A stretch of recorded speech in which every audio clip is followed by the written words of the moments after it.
Courtney Kosei has been driving for Uber for 10 years. He says that he's making less money than ever. It's changed so dramatic that somehow it's not necessarily worth doing it. The war in Iran has closed a key oil shipping channel, and that's driven gas prices up by more than $1 per gallon in the New Orleans area. That's on top of changes that Uber has made to drivers' pay since COVID.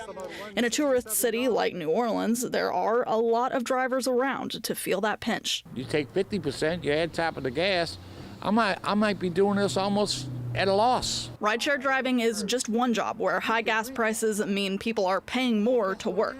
It's also the case for a lot of independent semi-truck drivers. Besides hurting their income, business professor Vidya Mani says higher transportation costs are passed on to consumers, starting with perishable things like groceries. It's the big one because that's what goes from port and distribution centers to different stores, right? And they go almost every day. So that's the first price increase you see. Even before food makes it to the grocery store, oil prices have a hidden impact on the farm.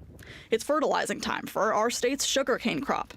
About a third of the world's fertilizer comes from the Middle East, and all of it requires energy, including oil, to manufacture. Prices have already started rising. It really impacts the cost of every step of the process, all the way from seed all the way through to finished product, which affects the price when it gets to your grocery store. With no end to the conflict in sight, prices will stay high. That means working harder for a smaller paycheck for a lot of people.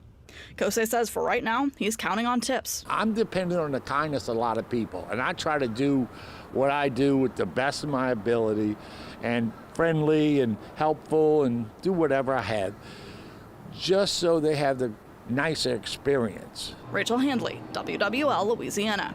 Uber and Lyft say they're rolling out temporary incentive programs for drivers to help offset high gas prices.